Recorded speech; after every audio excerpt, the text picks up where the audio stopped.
السلام علیکم ورحمۃ اللہ وبرکاتہ۔ سولو آف اسلام کے ناظرین، میں آپ کے لیے ایک اہم وظیفہ لے کے آیا ہوں۔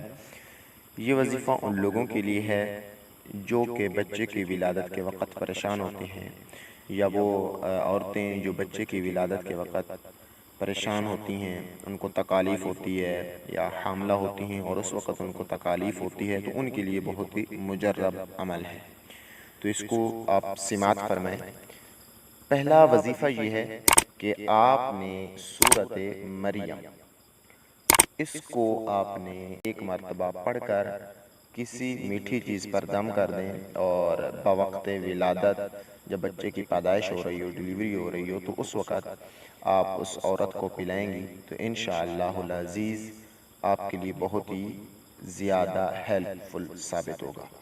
دوسرا وظیفہ یہ ہے کہ آپ نے ایک آیات مبارکہ ہیں جو کہ آپ کو پڑھنا ضروری ہوں گی۔ وہ آیات مبارکہ میں آپ کو بتا دیتا ہوں، اور آپ کو فرسٹ کومنٹس کے اندر بھی آپ کو مل جائیں گے۔ آپ سماعت فرمائیں۔ اِذَا السَّمَاءُ انشَقَّتْ وَأَذِنَتْ لِرَبِّهَا وَحُقَّتْ وَإِذَا الْأَرْضُ مُدَّتْ وَأَلْقَتْ مَا فِيهَا وَتَخَلَّتْ وَأَذِنَتْ لِرَبِّهَا وَحُقَّتْ۔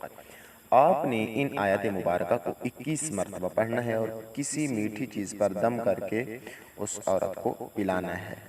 انشاءاللہ العزیز بہت ہی زیادہ، بہت ہی جلدی آسانی ہوگی، اور اول آخر آپ نے اس کے 11 مرتبہ درود شریف پڑھنا ہے۔